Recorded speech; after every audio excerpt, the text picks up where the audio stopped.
It's me, the little voice in your stomach. And as you can tell by my musical selection, I have impeccable taste. So I won't settle for anything but the most tasty snack.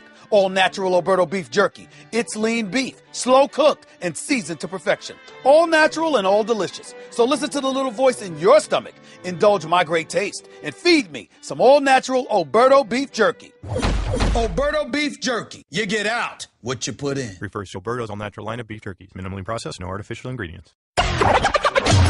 This is the Stephen A. Smith Show podcast. I'm Stephen A. Afternoon, everybody. Welcome to the latest edition of the Stephen A. Smith Show, coming at you as I love to do every weekday. Got a jam-packed show coming your way today. Planning on having Mikey Garcia. Remember, he just beat up on Adrian Broner a few weeks ago. We're going to talk about that fight. Going to talk about the upcoming fight between Mayweather and McGregor. We have to have a very, very serious discussion, ladies and gentlemen, about steroids in professional sports in light of the news that was revealed last night that John Bones Jones, as far as I'm concerned, the greatest UFC fighter I've ever seen, greatest MMA fighter I've ever seen, John Bones Jones, testing positive for steroids. His career might be over. We pray that it's not going to be. But I'm also going to get a little bit into what transpired and why so many of you should be so very, very, very upset at the stories percolating about what transpired. It's important. We'll discuss that and more as the show progresses today right here on the Stephen A. Smith Show, ESPN Radio. First order of business, however, to get into is the mega trade, the blockbuster trade that transpired yesterday evening. The Cleveland Cavaliers, the Eastern Conference champions, traded away Kyrie Irving to the Boston Celtics, honoring his request to be traded. Kyrie Irving has been traded from the Cleveland Cavaliers to the Boston Celtics, the same team that the Cleveland Cavaliers faced in the Eastern Conference Finals this past May. In return for his services, Isaiah Thomas, number 3 candidate for league MVP honors this year, who averaged nearly 29 points per game. Isaiah Thomas, Jay Crowder, some 7-foot European player none of us ever heard of, Zizic, I believe his name is, and the unprotected first-round pick belonging to the Brooklyn Nets that Boston had in its coffers from trading away Paul Pierce and Kevin Durant and Kevin Garnett. So you're the Cleveland Cavaliers. That's what you acquired. Now, people are asking the question, first of all, who got the better end of this deal? Let me say this first. No one lost. You're the Boston Celtics. You got a star in Kyrie Irving. Nastiest handle in the game of basketball. Brother can flat out ball, average 25 a game, closes. LeBron wasn't the closer for the Cleveland Cavaliers. That was Kyrie Irving. So we got that out the way. And then if you're Cleveland, you still got the better of this deal. Number one, you got a scoring machine in Isaiah Thomas, who may not have the same numbers, but definitely is going to benefit and will benefit the Cleveland Cavaliers because of his pairing with the great LeBron James. You got Crowder, who is no scrub, who can put in 15 a game, who can hit perimeter shots, plus he's big, strong, he's a rough rider, and doesn't mind defending. Not quite Draymond Green, but it's pretty damn close. So you got that going on. And you got that pick. But that's not how I'm looking at it, and that's not why I believe that Cleveland got the better end of this deal. The reason why I think the Cleveland Cavaliers got the better end of this deal, because this deal combined with the other moves they made in offseason, where they acquired Derrick Rose in free agency, and they acquired Jeff Green in free agency. Couple that with Crowder and Isaiah Thomas's arrival, the loss of Kyrie Irving, a star and a starter, was replaced by 3, potentially 4 starters in the league. So as a result, you're Cleveland. You have more size. You have more defensive prowess. You have just as much scoring, and you have more depth. That's why I don't want to hear any excuses. I don't want to hear any excuses about LeBron and Cleveland and all. No. You have enough to compete with the Golden State Warriors for the title. I'm not saying that you're the favorites. Golden State is still favorites. I'm not saying you're better because Golden State is still better. But you're the Cleveland Cavaliers. You're better today than you were yesterday, assuming Isaiah Thomas's hip heals properly and he's healthy. If that is the case, entering the last year of his deal, approaching free agency, looking for a $177 million deal from the team he stays with, or $133 million or $131 million from the team he goes to. Isaiah Thomas is looking to get paid. He needs to stay healthy and have a big-time year. Assuming he's healthy, I don't want to hear any excuses. No excuses. This is what it's about. The Golden State Warriors are better. The Golden State Warriors are the reigning defending champions. But the Golden State Warriors don't have the best player in the world in the eyes of a lot of people. Kevin Durant's number 2 on that list, not number 1.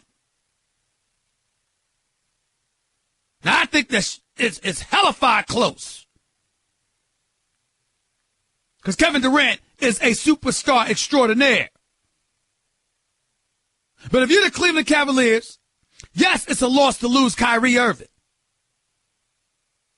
But Isaiah Thomas is no scrub. As a matter of fact, he's pretty damn elite. You still have LeBron. And then you added the Derrick Roses of the world, the Jeff Greens of the world, the Jay Crowders of the world. What's the problem? What's the problem? And we hear excuses. I saw LeBron James beat the Boston Celtics in the NBA in the Eastern Conference Finals last year and get asked immediately, what about the Golden State Warriors? Man, I don't even want to think about that right now.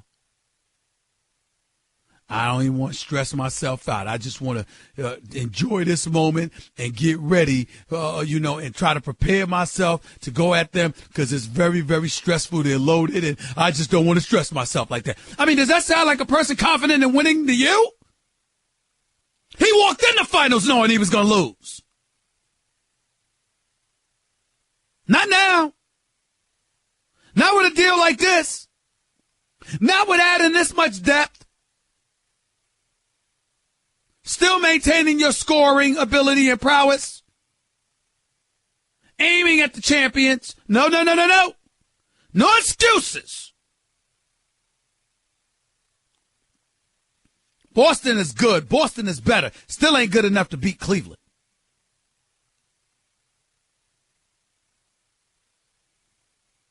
But in light of what I just said to you, pressure's on LeBron more so than Kyrie. Ain't nobody ever said Kyrie was better than LeBron. Ain't nobody going to be surprised when Kyrie loses to LeBron. That's a given. He didn't want to be number 1 because he thought he was better than LeBron. He wanted to be number 1 because he was tired of being LeBron's teammate. There's a difference. Want to be a part of the show? Hit Stephen A. up weekdays from 1 to 3 Eastern at 866-729-3776. Okay, keep your eyes closed. Okay. I want to show you my first ever painting. All right. Okay. Open your eyes. Oh, that's a lot of colors and shapes. So be honest. What do you think? Well, I like how if you switch to Geico, you could save hundreds of dollars on car insurance. Oh, yeah, that's true. Yeah. Here, why don't I hold your paintbrush while you call them? Geico, because saving 15% or more on car insurance is always a great answer. You're listening to the Stephen A. Smith Show podcast. Let me tell you something else about this trade. What's sickening to no end about it. I'm just going to put it out there. From a New York state of mind, if you're Carmelo Anthony, how are you feeling right now? Can't get you to Houston because Ryan Anderson ain't enough. You didn't want to go to Cleveland. So you're going to get paid as usual, but are you legitimately going to be in position to compete for a championship? Hell no. It's not going to happen. And if Carmelo Anthony can't go to Houston, then he's saddled with a New York Knicks team clearly rebuilding and ill-equipped to compete for anything close to a championship. You're lucky if you make the playoffs. So we got that problem. On the LA side, things get very, very interesting. Because one could make the argument that this incentivizes, this move, particularly if it works, incentivizes LeBron James to stay in Cleveland as opposed to leave after this upcoming season. And if he stays, all this noise about how LeBron could end up a Laker, that's going to fall to the wayside. There's a $217 million Supermax extension on the table for Russell Westbrook for months, who's, by the way, chilling in L.A. these days. He hasn't signed that extension with Oklahoma City Thunder. He's expected to sign it before the season begins, but if he does not,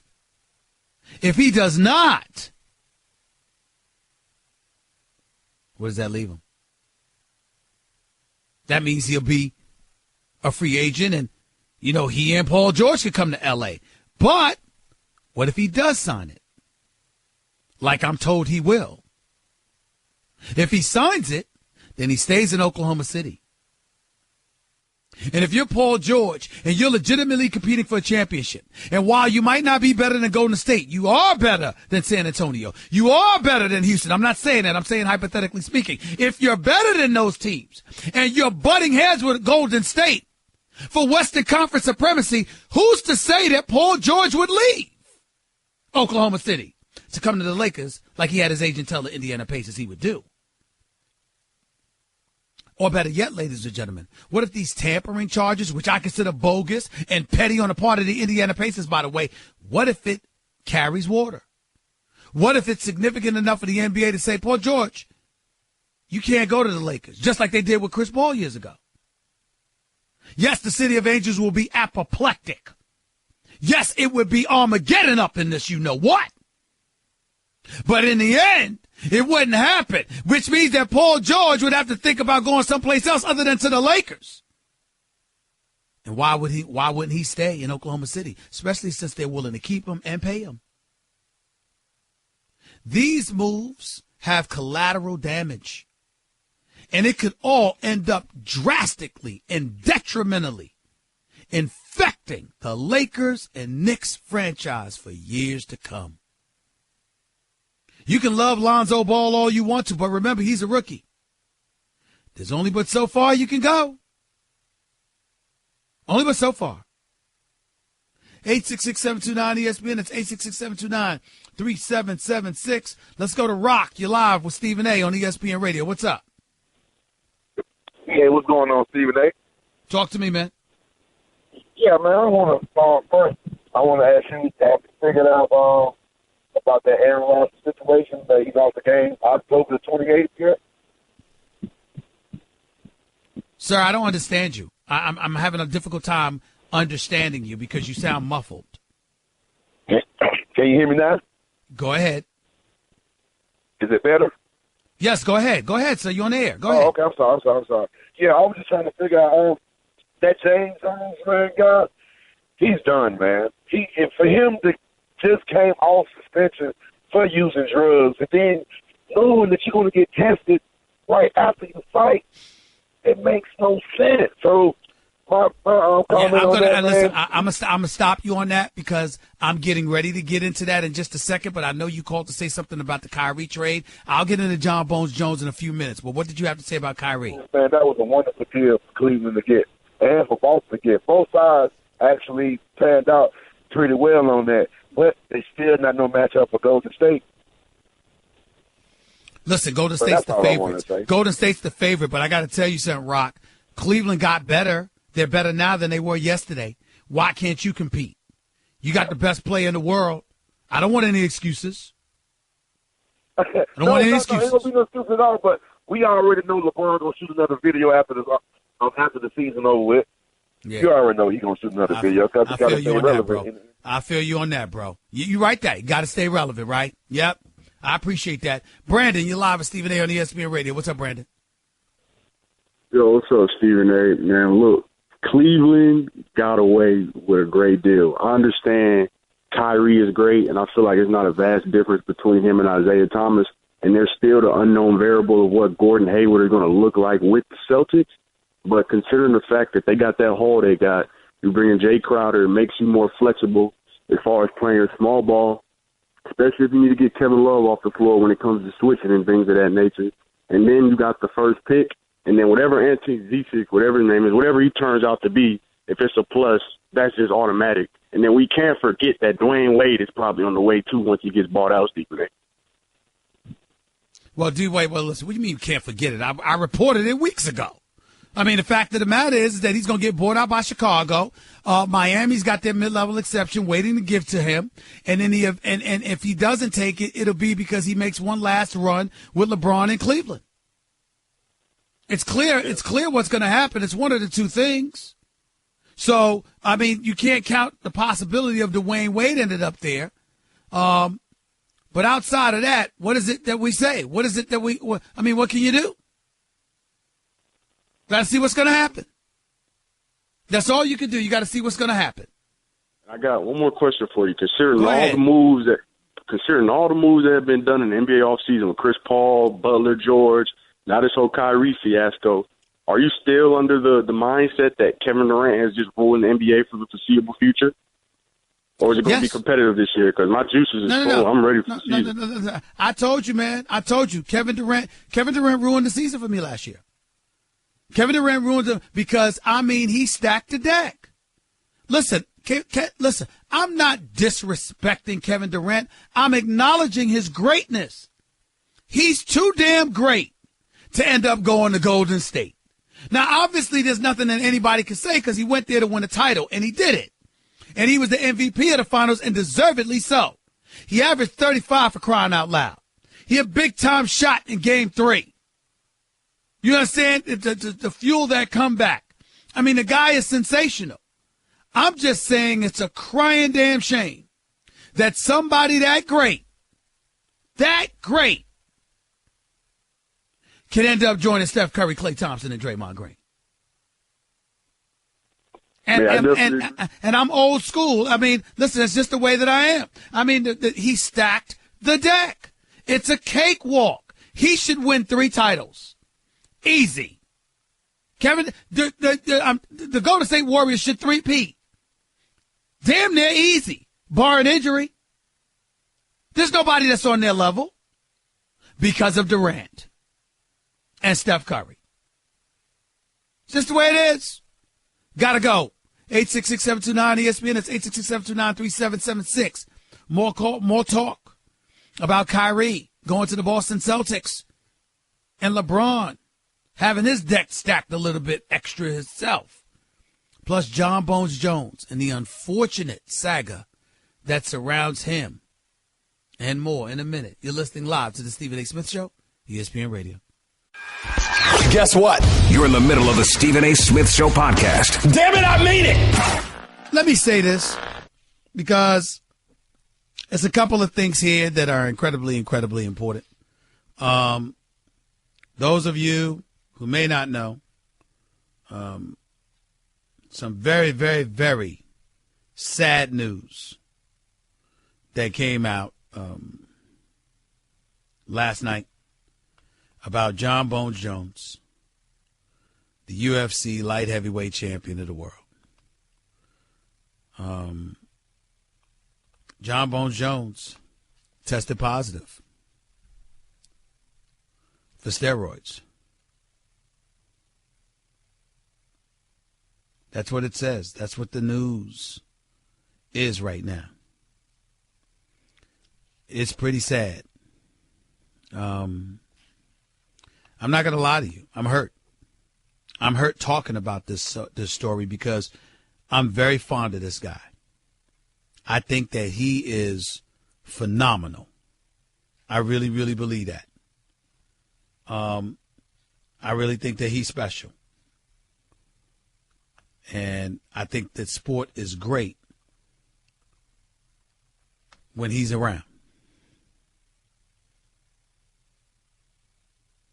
And with him not around, it's just hard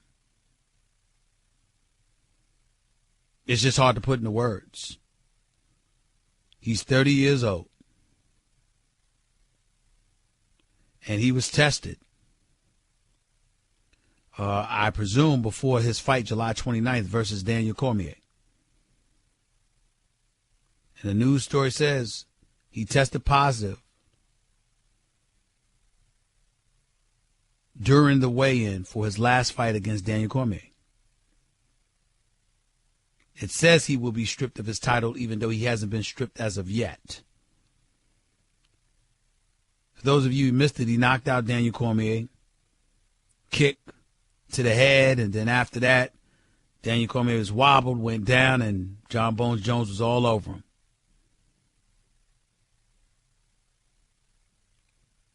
According to some reports, I don't know how accurate it is, but according to some reports, because it's the second time Jones has failed a drug test by the U.S. Anti-Doping Agency. Remember, he was suspended because he tested positive before UFC 200 last year. It says the title will be handed back to Daniel Cormier, and Jones could face a ban of up to 4 years. UFC statement reads, the UFC organization was notified today that the U.S. Anti-Doping Agency, USADA, has informed John Jones of a potential anti-doping policy violation stemming from an in-competition sample collected following his weigh-in on July 28, 2017. USADA, the independent administrator of the UFC anti-doping policy, will handle the results management and appropriate adjudication of this case involving Jones as it relates to the UFC anti-doping policy and future UFC participation. Under the UFC anti-doping policy, there is a full and fair legal process that is afforded to all athletes before any sanctions are imposed. Ladies and gentlemen, this is bad. This is bad beyond measure. And it's bad because this isn't cocaine or some other drug where you have a dependence and you're harmful to yourself. When you see something like that, you pray for somebody, you wish them the best. Now, if you're engaging, if you're committing these mistakes over and over and over again, it's an exercise in stupidity, and we got to call it what it is. But in the end, our sympathy is with you. And more importantly, our heart goes out to you, and we want you to get well and do better. When it's performance-enhancing drugs, that's an entirely different ballgame, because that means you did something and you took something to give you an advantage over the competition. And I can't understand for the life of me how the guy named John Bones Jones, who I consider to be the best in the world, would need to have that advantage. It makes no sense to me.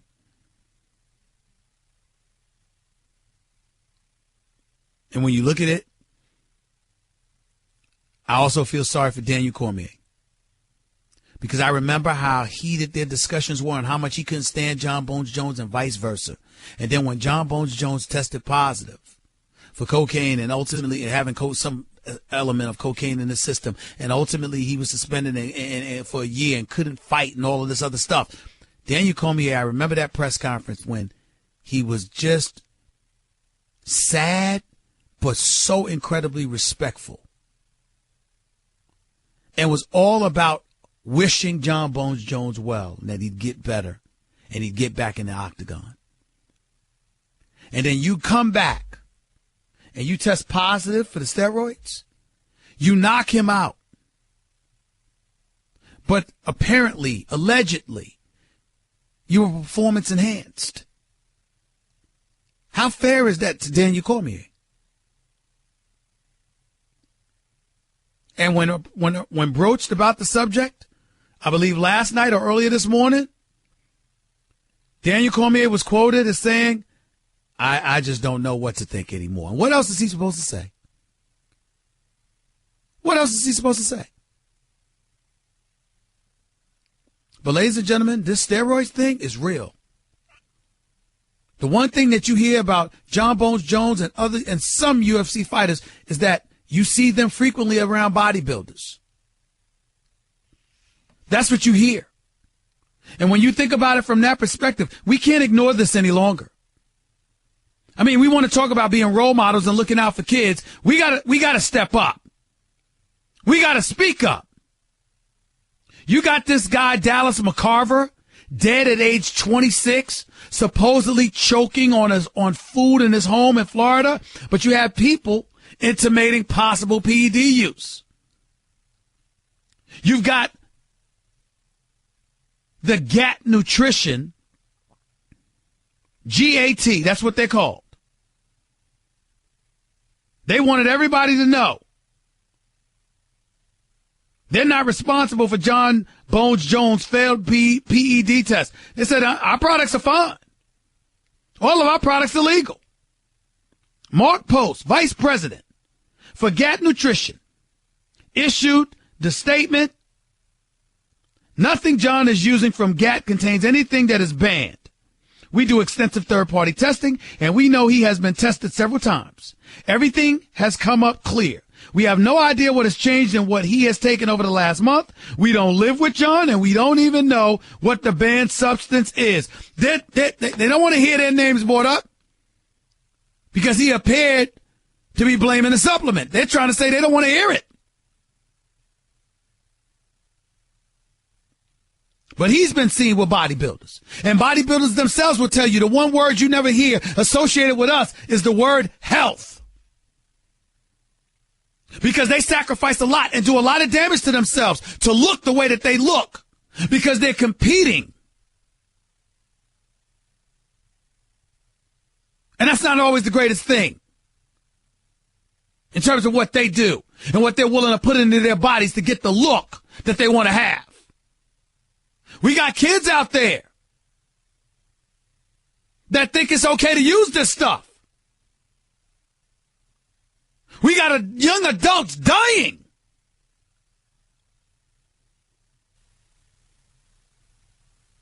We have individuals who have been class personified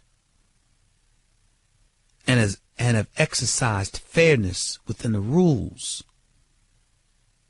getting cheated because they're going up against others who allegedly and reportedly are performance enhanced.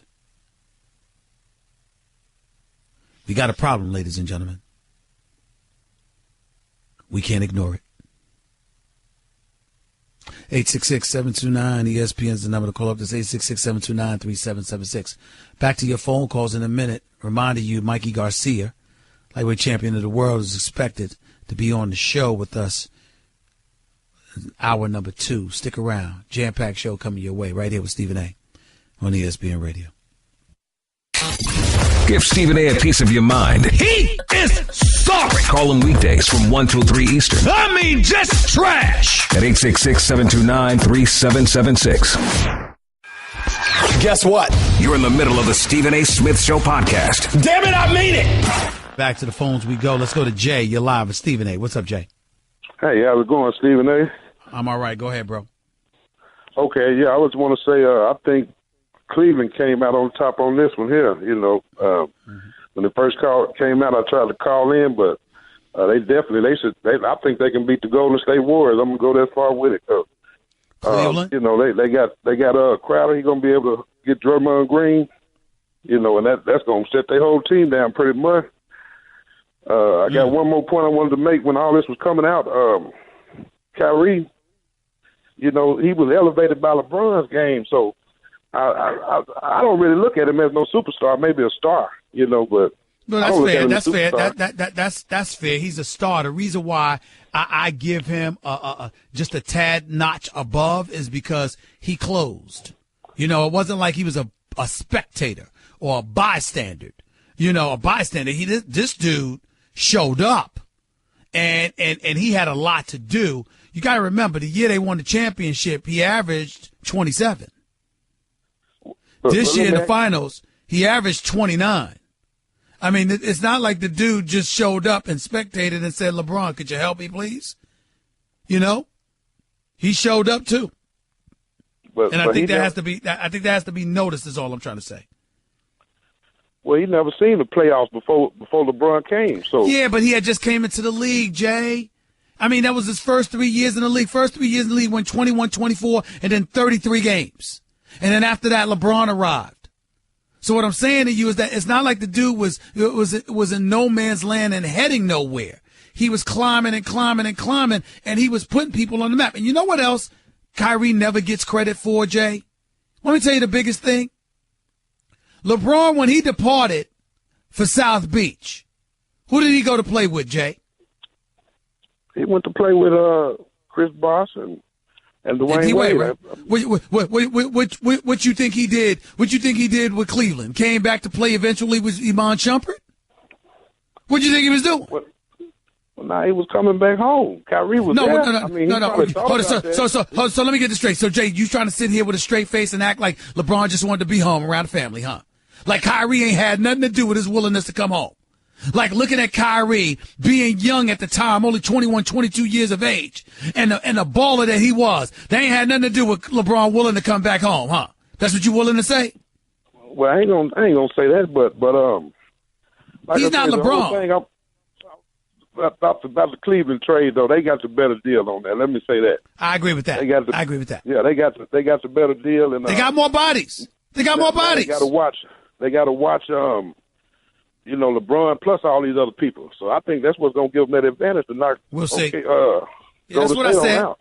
That's what I said. I appreciate the call, Jay. Thank you so much. I get your point, no doubt. Chris in L.A., you're live with Stephen A. Go ahead. Stephen A., my guy. Yes. I'm going to have to disagree with you on this one, man. Sure. Usually I agree with you, but hear me out on this one. I think Boston got the best of this trade. 2 reasons, looking at it from both perspectives. Number one, you keep mentioning that Cleveland got 3 starters to replace Kyrie. So what they're ultimately getting is another Iman Shumpert and Jay Crowder, in my opinion, just bigger. You're getting Isaiah Thomas coming off injury, and you're getting an injury-prone Derrick Rose. So you're hoping they all stay healthy. But you're looking at it from Boston's point of view, you're getting a 25-year-old proven closer who you have signed for another 2 years to go along with the Haywards, with the Tatums, with the Jaylen Browns. So in my opinion, Boston won this trade because you're getting a proven closer who's hit the big shot against Golden State to uplift Cleveland 2 years ago in the finals. And you're getting on the other side 2 guys who are injured and another Iman Shumpert, just bigger. No closer on that team, in my opinion. Well, I disagree with you, Chris, respectfully, because I understand your point and your points are valid. But I think I'm not talking about the trade itself got them 3 bodies because it's really Crowder and Isaiah Thomas. But you got to remember they acquired Derrick Rose in the offseason. They acquired Jeff Green. And so you have 4 individuals that have started for teams primarily throughout their career. And then you lose 1 starter. So and even though you lost that starter who was an offensive juggernaut, you also gained an offensive juggernaut in Isaiah Thomas, who's proven that he could be that. And by the way, he did it in Boston without LeBron. So with LeBron on the court being a decoy, a distraction, who happens to be the best player in the world, don't tell me that's not going to help Isaiah Thomas. So when you look at that, and then you look at Crowder, who could spell for LeBron defensively, but also offensively could help add a little something, because he can hit perimeter shots. He's big and physical as well. He's a rough rider. You got Derrick Rose, who's experienced as a point guard. You got Jeff Green, who could also spell for LeBron and all of this other stuff. And not only that, they're interchangeable parts where the capability is there for them to be on the floor together if they don't want Kevin Love on the floor with them. So all of those things being considered and adding depth to the greatest player in the world, looking to go up against the Golden State Warriors, I would say Cleveland got the better end of this deal, albeit slightly, because neither team walked away with a bad deal here. Kyrie is good for Boston, but these other parts are good for Cleveland. Yes, sir. I agree. Okay, I'm going to leave you with this. I know you got to run. So do you believe that LeBron goes through Isaiah to close the game? Let's say they get back to the finals, like how he did with Kyrie 2 years ago. I think when a shot is needed, yes. It wouldn't surprise me at all if LeBron gave up the ball to Isaiah to hit a shot. Absolutely. I think he would. I think he would to some degree, just like he did with Kyrie. That's why I say this is still a very, very significant thing. Look, Cleveland is no joke, and I appreciate the call, Chris. Thank you so much. I'm not saying Cleveland's better than Golden State. I'm saying Cleveland is better than they were yesterday. Just like Boston is better than they were yesterday. I think Boston needed Kyrie desperately. Cleveland needed him, but Boston needed him desperately. He's bigger and stronger and just as skilled as Isaiah. So not having other parts to really give the ball to is something that Kyrie could have dealt with better than even Isaiah. The difference is he has Gordon Hayward now, too. Things are getting very, very interesting. I'll tell you this much, though. If you're the Washington Wizards, you can't be happy. If you didn't go to the Eastern Conference Finals last year, you damn sure ain't going now. 866-729-ESPN is the number to call up. The Trade, John Bones Jones, and then some. Mikey Garcia, too. Hour number 2 up next. Don't touch that dial. That's just a sample of what you'll hear on the Stephen A. Smith Show. Weekdays at 1 p.m. Eastern on Sirius XM Channel 80 and the ESPN app. It's all-pro tight end Rob Gronkowski. And nothing fuels my patented Gronk spike like all-natural Alberto beef jerky. Lean beef, slow-cooked, and seasoned to perfection. It's all-natural and all-delicious. Don't take a chance with some wimpy snack. Go with protein-packed, all-natural Alberto beef jerky. Alberto beef jerky. You get out what you put in. Refers to Alberto's all-natural line of beef jerkies. Minimally processed, no artificial ingredients. This is the Stephen A. Smith Show podcast. I'm Stephen A. Hour number 2 for the Stephen A. Smith Show, here with you for the next hour over the airwaves of ESPN Radio. Sirius XM Channel 80. Number to call up as always. 866-729-ESPN. That's 866-729-3776. We got so much stuff to get into. Let's go right back to the phone. My man Carlton in Massachusetts is on the line with us right now. What's going on, big time? How are you, sir? How's everything? I'm doing okay. How are you? I'm great. Thanks for calling. What's up? Listen, I'm reading today about Hank Aaron coming out and supporting, Colin Kaepernick getting another opportunity to, be a quarterback in the NFL. Sure. And I'm reading all about the rallies that are being held, I guess, around the country and also at NFL headquarters today to try to get Colin Kaepernick a job. And I want to juxtapose it with a story I also read on The Hill, which is the publication that tracks what's going on in Washington and legislation and so forth. Okay. So as you've pointed out, Colin Kaepernick, inadvertently or purposely, and I tend to believe purposely, has offended in the last few months the owner of the Ravens organization, the star player, historical player of the Ravens in Ray Lewis, our police forces in this country by wearing socks to practice depicting them as pigs, the Cuban-American population for wearing a Castro T-shirt, and they're still suffering because of the former Castro regime. So he has offended all of these groups, okay, currently. Mm-hmm. And then I read that a play-by-play announcer by the name of Robert Lee, who is going to broadcast a televised game against the University of Virginia versus William and Mary, a college game this fall, has been removed from his position, lest it potentially offend his name, potentially offend, I guess, the African-American community. So somehow equating the name of a guy who lived 165 years ago can get a guy removed of his job, his current job, and that's okay with the social justice warriors and I guess the African-American community. But Colin Kaepernick, who has purposely offended one group after another, we're going to rally to get him his job back. Can you please explain this to me? I want somebody to explain this to me. Well, let me tell you why I'm the wrong person for you to ask that question to, Carlton. It's because I 1,000% agree with you. Here's the problem. Our network decided to take Robert Lee off that UVA game. They didn't fire him and reassign him permanently or whatever the case may be. From my understanding, it was from that particular game. I believe I read a quote, and I'm looking for it now. I think the quote said from network executives, they made a collectively made the decision with Robert to switch games as the tragic events in Charlottesville were unfolding. In that moment, it felt right to all parties. It's a shame that this is even a topic of conversation, and we regret that who calls play-by-play for a football game has become an issue. So in defense of this company, ESPN, the executives were trying not to offend folks, and they were looking at the times that were existing. Here's my problem with it. The reason why, and again, I'm an employee, and these are my executives, and I work for this company. And I realize you got to tread carefully. Well, listen, I'm just going to be honest with you. I'm very, very proud to work for ESPN, and I think that by and large, for the most part, ESPN does right. It's a great company, a great organization. Let me explain. Usually when we do things wrong, it's for the right reasons because our heart's in the right place and we're not trying to offend anybody.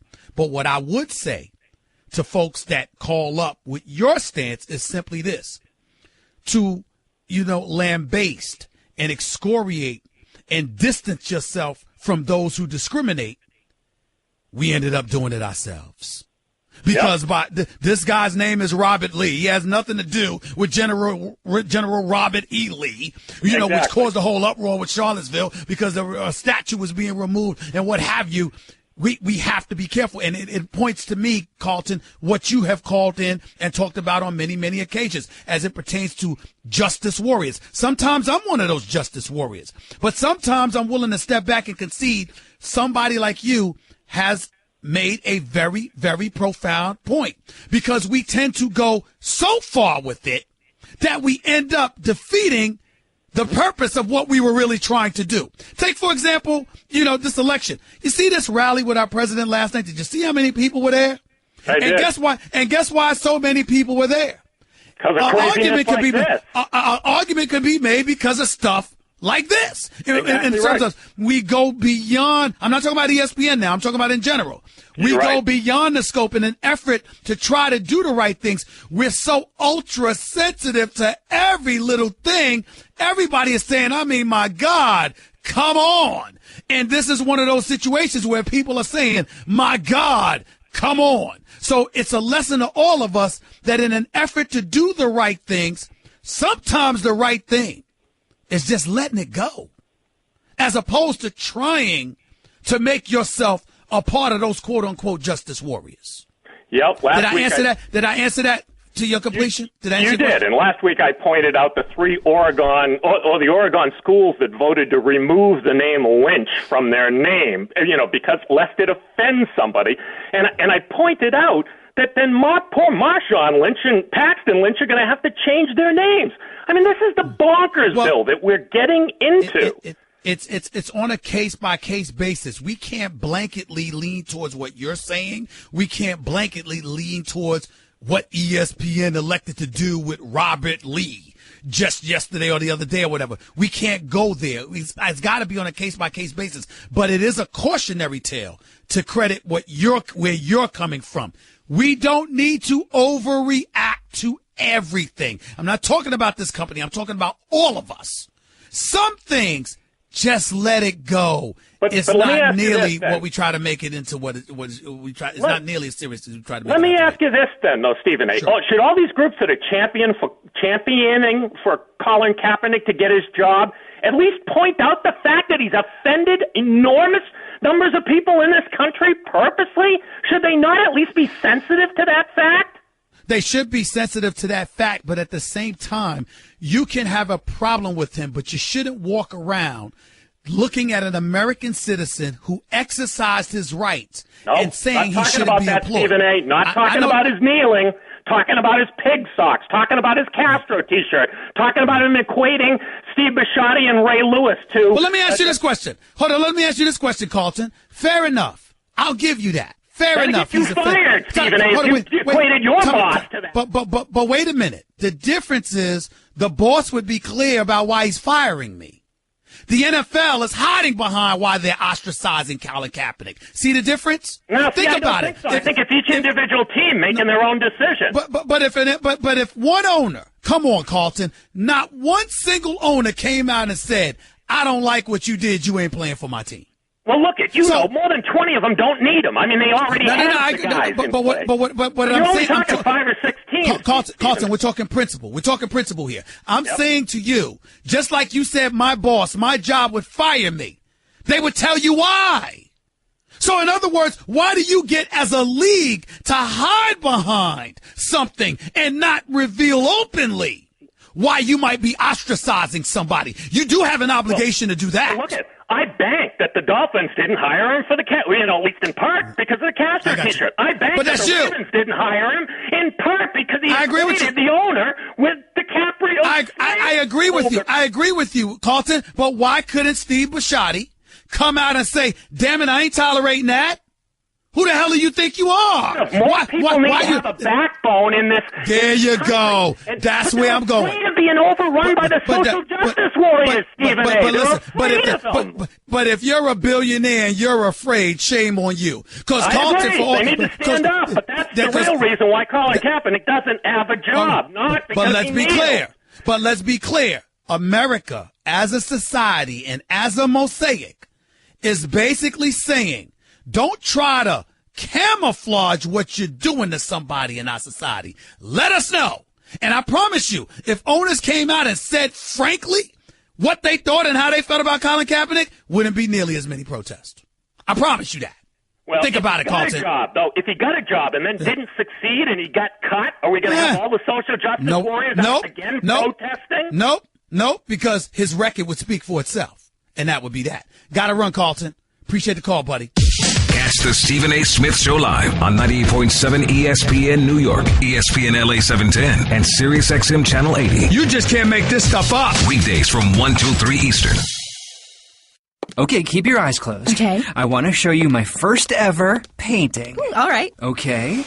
Open your eyes. Oh, that's a lot of colors and shades. So be honest. What do you think? Well, I like how if you switch to Geico, you could save hundreds of dollars on car insurance. Oh, yeah, that's true. Yeah. Here, why don't I hold your paintbrush while you call them? Geico, because saving 15% or more on car insurance is always a great answer. You're listening to the Stephen A. Smith Show podcast. Full of points that need to be made. Thanks to Carlton for bringing that up. Number one, ladies and gentlemen, do y'all remember an announcer that was working in Baltimore, Maryland, if I remember correctly? I think he was calling Ravens games. His name was Jerry Sandusky. Now, he wasn't the Jerry Sandusky that were molesting kids at Penn State University as a coach there. He wasn't that guy. He was working Ravens games. He was on camera. One of those cameras was ESPN. Reminding the world, that's not me.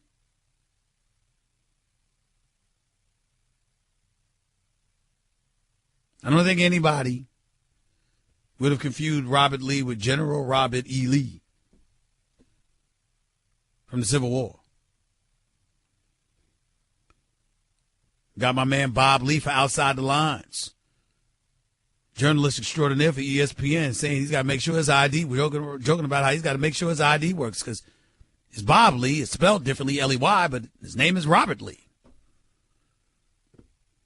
Just kind of stuff to point out that people like Carlton at times have great points. Don't need to overreact. That's all. But I repeat, I'd rather work for a company that have standards than one looking for them. That has morals and sensitivities than one looking for them.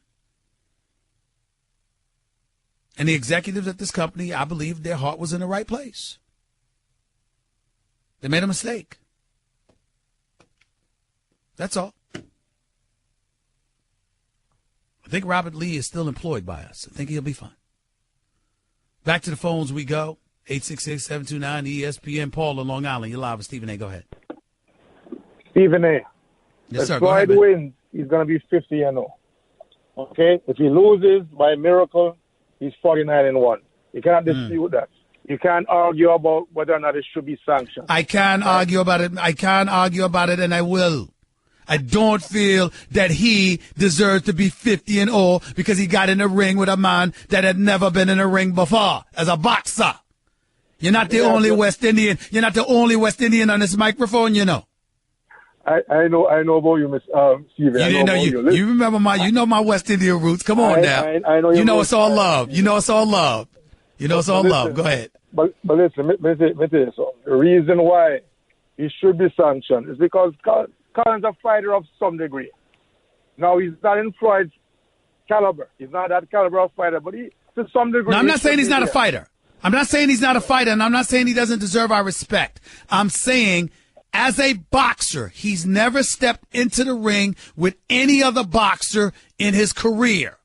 So to go automatically to a champion who's undefeated and universally recognized as one of the greatest ever, it's sanctioned, but it's essentially a sanctioned exhibition.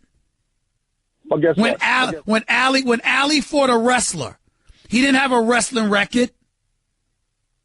And I don't think the wrestler counted it as a victory either.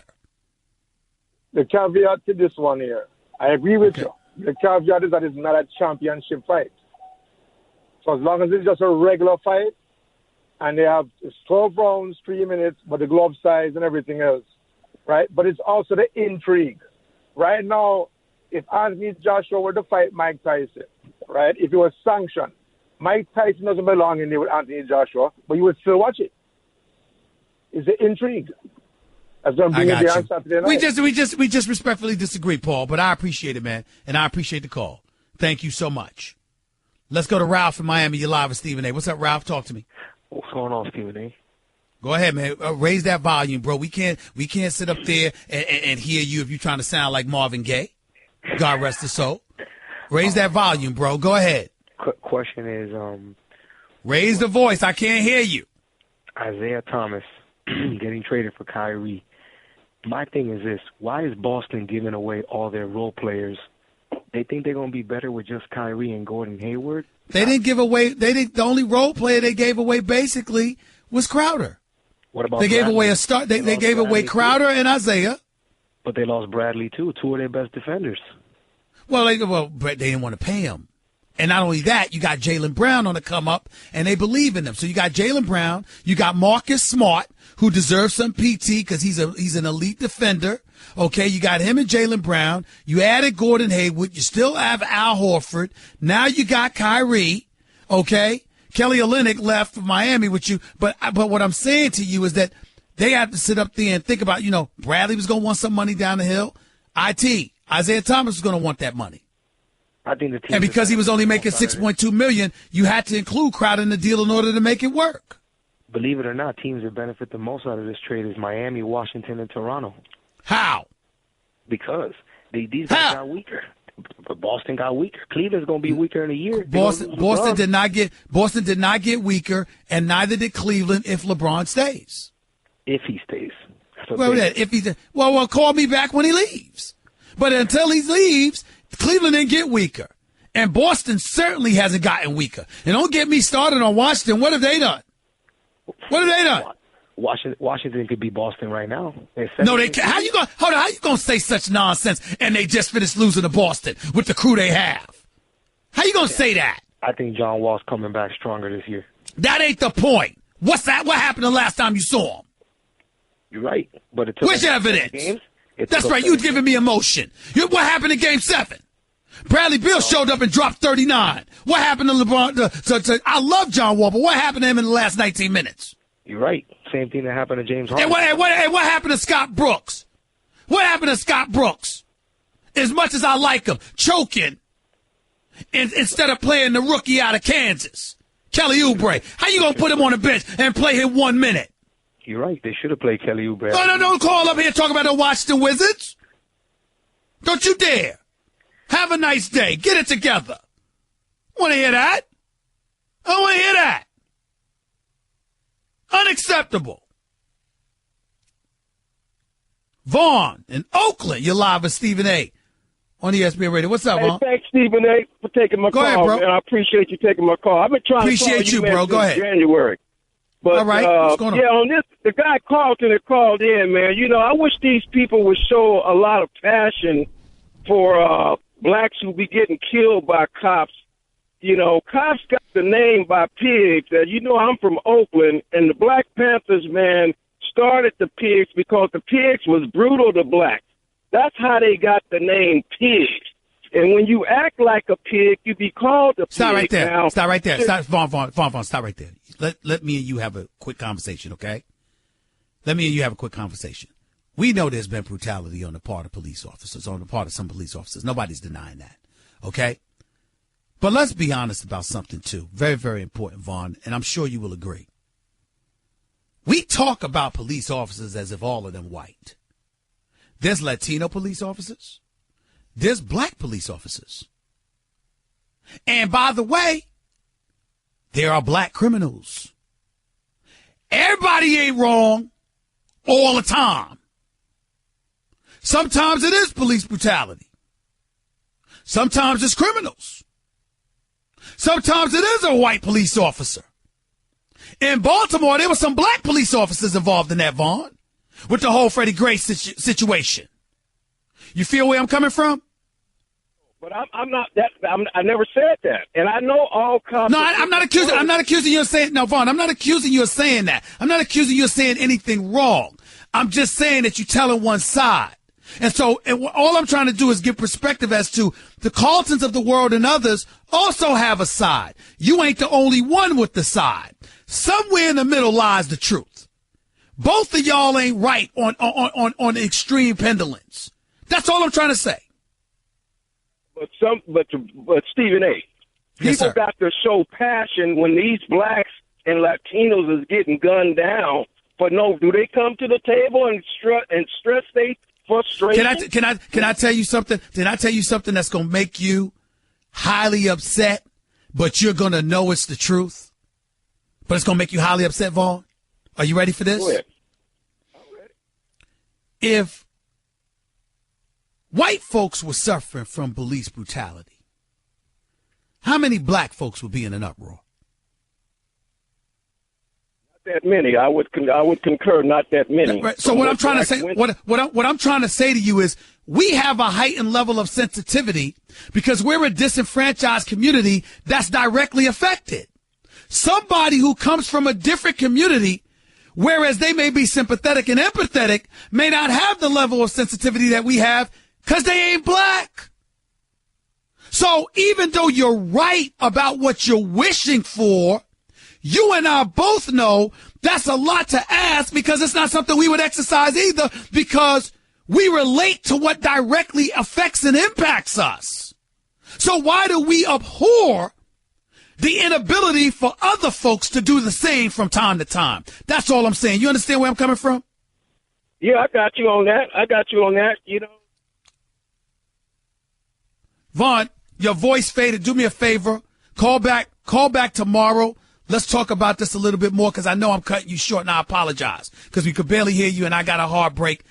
But I'll talk to you about it tomorrow, my brother. I promise, and I appreciate the call. 866-729-ESPN. Mikey Garcia, the super lightweight champion of the world, is up next to talk about Floyd and Conor and himself. Live right here with Stephen A. on ESPN Radio. Guess what? You're in the middle of the Stephen A. Smith Show podcast. Damn it, I mean it! Waiting to talk to this gentleman. He's got a few friends that know me well. Told me I needed to watch him. And that's exactly what I did. And boy, is he impressive. I'm talking about the super lightweight champion of the world. He is 37-0 with 30 KOs. His name is Mikey Garcia. And he's on the line with us right now. What's going on, man? How are you? What's up, my man? I'm good. Thank you. Hey, man. Pleasure being on the show, man. Well, first of all, thank you for coming on the show, A, and B, congratulations to all your success. I mean, listen, put it in perspective. I mean, when people say, who's Mikey Garcia? Where did this guy come from? How would you answer that question? Oh, I'm just a kid from Oxnard, now living in Moreno Valley, and just doing my job inside of the ring. That's all that it really is. You know, when people look at you, and I mean, you know, we haven't heard much about you until, especially you beat up Adrian Broner. You know, your activity, obviously, you know, I picked you to win that fight because Adrian Broner didn't seem to like to throw too many punches. He seems a bit lazy in the ring in terms of activity. That certainly is not your problem. You're certainly going to throw some punches. Going into that fight on July 29th, what was your mentality? What did you think you needed to do to win the fight? And how did you feel about your overall performance in that fight? Well, you know what? We had a great camp with my brother Robert and my dad Eduardo. You know, we had 10 weeks of camp to get ready, and we had a good strategy, a good game plan. We felt that Adrian Broner would be a stronger opponent based on size, and you know, he's got great skills also. So we needed to make sure that we had a good game plan, which was to box smart, you know, be effective with the combinations, not just rely on one punch, you know, for the night. So, and that's what we worked on. And as the rounds, you know, started in the fight, I started picking up the pace little by little as the rounds progressed. I picked up the volume even more. And then it was, I think, like the 9th, 10th round when my brother told me, look, the fight is basically won. Let's not get, you know, too excited over anything here. Adrian Broner's going to come with everything he has because he knows he's losing. So be careful, be smart. Just pick up the volume punch even more, pick combinations, but this time box on the outside, walk backwards, circle around him, and just keep winning the rounds like that, scoring points. And that's what we did. So I was actually very, very happy with the performance. I think I showed, you know, the fans and the media, you know, another side of what I'm able to do inside a boxing ring. Undefeated super lightweight champion Mikey Garcia is live right here with Stephen A. on ESPN Radio. Now, let me ask you this question. Where do you consider yourself at this point in time in your career? Lightweight, junior, welterweight. Where are you? Where do you consider yourself to be? Where do you want to fight for the immediate future? Well, I think I'm pretty flexible between lightweight and super lightweight. You know, 135 and 140 seem to be pretty comfortable weights for me right now. I feel comfortable. The only difference is that at 140 pounds, I'm fighting bigger men, which, you know, in turn might be able to hold up, you know, longer and stronger, and I may not be able to hurt them as easy, but I feel fast, I feel strong. I think, you know, 135 and 140 are very good divisions for me. Well, I asked you that question, Mikey, because here we are. You've got this kid in the junior lightweight division at 130 pounds. His name is Vasyl Lomachenko, who's considered one of the best in the world, and you got a promoter like Bob Arum calling him the best boxer since Muhammad Ali. The guy's like an amateur record of 396-1. That's why he's a champion with only 10 fights on his resume. But up in weight division, the junior welterweight division, you got somebody widely considered one of the best in the world right now in Terrence Crawford. So who do you believe you're more suited to fight? Because at 37-0 with 30 KOs, those are two of the biggest names in boxing, and where you are weight-wise, clearly you should be fighting one of them. Which one would it be if you had your preference? Well, at 135 pounds, if Lomachenko is ready to move up to 135, I'm ready to take on that challenge there. If Crawford decided to stay at 140 one more time, you know, I'd also be, you know, happy to jump in the ring with him. But being realistic about things, being that they're with Top Rank, my former promoter, who has not had any nice things to say about me in the past few weeks, I really doubt that those fights can be made, at least not for the moment, you know, anytime soon. Well, I'll tell you this much. Somebody got to make a fight with you because you're 37-0 with 30 KOs. I want to hear that nonsense. I mean, I understand where you coming from, but I'm going to have to talk to Top Rank. I'm going to have to talk to a few people about that because Mikey Garcia, listen, you 37-0 with 30 KOs. I want to see you in the ring with the best. That's me. So I definitely, there's no question. Go ahead. That's sorry. That's what I want. You know, that's what I want. I want to be in there with the best. That's what I told everybody. You know, after my long layoff, you know, I would return, come back stronger than ever, and take on the biggest names, the biggest challenges available. In only my second fight, I fought for a world title, lightweight world title against an undefeated, you know, KO artist in Dijon. Now, you know, we fought Adrian Broner at 140 pounds, who he's been champion in 4 different divisions. He's been champion all the way up to welterweight. You know, so I want to take big challenges, and I'm ready and I'm prepared to do that. But the quick question, I need a quick answer on this before I get to some other stuff. Quick answer on this. Where is your preference? Do you want to fight as a lightweight and a champion in that division, or do you want to fight at the junior welterweight division? Where do you want to go? Honestly, I don't have a preference. The biggest fight available at either 135 or 140, that's what I'm going to take. Got you. Mikey Garcia, super lightweight champion, right here with Stephen A. on ESPN Radio. Now let's get to this Floyd Money Mayweather, Conor McGregor fight. You're a boxer. How do you feel about the fact that one of the all-time greats like Money Mayweather is even allowing a guy like Conor McGregor, a UFC champion, a champion no doubt, a fighter extraordinaire, but somebody who's never boxed professionally before? How do you as a boxer feel about a fighter the caliber of Mayweather allowing somebody who's never boxed professionally to get in the ring with him? Look, I think he's earned everything he has accomplished in a boxing ring, and because of that, I think he's allowed to do what he's doing and fighting McGregor because it just makes sense for the show, for the business side. I don't quite agree that it should count on the record as another victory, because he's really not fighting a boxer. But, I mean, it's politics and business, and I understand that, which a lot of fans and other boxing, viewers won't understand. But I understand why the fight's happening, and, I'm okay with it. It's history in the making, two sports joining together. It's going to be a show, and that's what you want to, know that you're buying into this. What do you think is going to happen? I think Floyd wins. Whatever he wants to do, I think Floyd can carry him as many rounds as he wants, and I'm actually thinking very, very highly chance. I think Floyd takes him 12 rounds and allows Conor to be, successful a few moments, a few rounds, just to make the fight a little more fun and a little exciting and possibly even land a rematch. Do you think that McGregor, with his size, his power, and the techniques that could be employed by UFC fighters in terms of their, when you're holding and grappling and things of that nature, the kind of things a hell of a lot better than most that happens in the sport of boxing. Do you think any of those things give him a chance to pull off a miracle? No. No. He will bring out, different angles, different punching combinations because he's a different fighter. And that might give Floyd, some trouble early on because he's not used to certain punches and coming from different angles, like I'm saying. But Floyd is just the best boxer that I've ever seen, and he'll make the adjustments quick and be able to take control of the fight, right away. So you don't think it's going to be a knockout? You think it's going to be a decision? I don't think it'll be a knockout. I think Mayweather will win a decision. I got you. Mikey Garcia, proud of you, man. Keep up the great work. 37-0 with 30 KOs. Super lightweight champion of the world. Mikey Garcia live with Stephen A. on ESPN Radio. Thanks a lot, buddy. Good luck in the future, and I'll be talking to you soon. Thanks, Stephen. Pleasure to be on the show.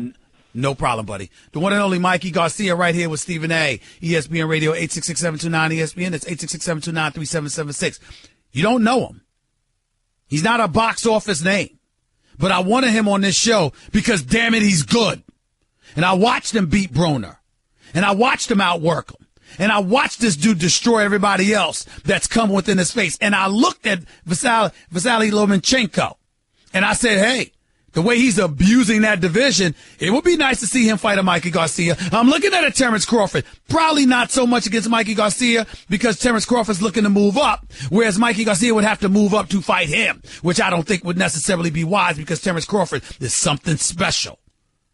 Just like I wouldn't encourage, as great as Terrence Crawford is, to step up and fight Errol Spence Jr., my favorite right now. Actually, let me take that back because I love me some Andre Ward, but that's just me. Want to be a part of the show? Hit Stephen A. up weekdays from 1 to 3 Eastern at 866-729-3776. Guess what? You're in the middle of the Stephen A. Smith Show podcast. Damn it, I mean it! Let's go to Sergio in the Bronx. You're live with Stephen A. Go ahead, Sergio. Yeah, I listen to your show every day, and I just wanted to comment on that dude Carlton. I think he's the prime example of why Caucasians shouldn't comment on certain things. He's talking about being offended about some socks. I'm offended every time a brother and sister is murdered at the hands of law enforcement and nothing happens. What he's talking about? He's talking about socks. Can I ask you a question, though? I get your point, and you're right, but can I ask you a question real quick, Sergio? Sure. Would you rather folks shut up and never let you know how they feel? No, Of course not. I love it. But that's what I'm saying. In other words, what I'm saying is I'm saying respect the disagreement. In other words, because now you know what you're pointing to. You know, you're enlightened. You're better and more enlightened now than you were before he called because you got a different perspective that you don't like, that you don't approve of, that you don't agree. But now you can articulate your points why. So when you call up and you make that point, and it's piggybacking off the point that he made, it's far more profound because you just ain't whistling into the wind. You have a position to take against a position that somebody else had. You see what I'm saying? Right. I just don't really think his position really holds any weight or any value. You know, he's talking about stocks. Well, I'm offended that people's lives are being taken. You know, well, just symbols, like with, symbols contribute to people's lives being taken. Symbols contribute to people's lives being taken. That's the problem. Even with Kaepernick's protest and, you know, people being offended at that, at the end of the day, it's a piece of cloth and a song. We're talking about people's lives, which is more important. You know. Good point. I hear you, and I appreciate the call. Thank you. Nick, you're live with Stephen A. Real quick, Nick, go ahead. Hey, what's up, Stephen A? I just wanted to ask you about the whole Kyrie trade. It seems like the Cavs kind of robbed the Celtics, but what I'm intrigued with is that number one pick. Do you think Cleveland will flip it around to get someone to help LeBron Who knows? this season? Who knows? We'll see. We don't know. We have to wait to see how the season unfolds. You know, Cleveland has the option to do a lot of things with it. Having that number one pick, having that first round pick that could turn into the number one pick because it's a pick that belonged to the Brooklyn Nets and we expect them to stink, obviously, is something that could be very attractive to various teams out there. So we'll have to see what happens. But I don't think Boston got robbed. I think both teams improved themselves with this trade, personally. Thanks for the call. Jordan, you're live with Stephen A. Real quick. Go ahead. Again, another NBA season predictable. Cavs and the Warriors predicted 7 games, and that's where we're going to see how it's all going to fall out then. And one question I've always wanted to ask you because I'm a big fan of it. For the last 18 years I've been a fan of Young and Restless. Who do you think is the better villain? Victor Newman or your boy from Sonny Corinthos? Well, no, not Sonny Corinthos from General Hospital. First of all, both of those. Yeah, General Hospital. There you go. They're both my boys. But I would tell you, it would be Victor Newman because Victor Newman is not as lovable as Sonny. Sonny, you can hate him 1 minute, fall in love with him the next. Victor, the venom towards him is consistent. So, you know, both of them are phenomenal. Both of them are great. I'm a part of the General Hospital. My character's name is Brick. I got a recurrent role. I just taped some scenes last week. Sonny Corinthos, a.k.a. Maurice Bernard, that's my brother. That's my man. But Victor Newman, a.k.a. Eric Braden, he's universally hated consistently more. Whereas Sonny, the ladies love Sonny, everything loves him, and it goes back and forth. So who knows? But I got your point. Got to get on out of here. I'll holler at y'all 22 hours from now. Until then, peace and love. That's just a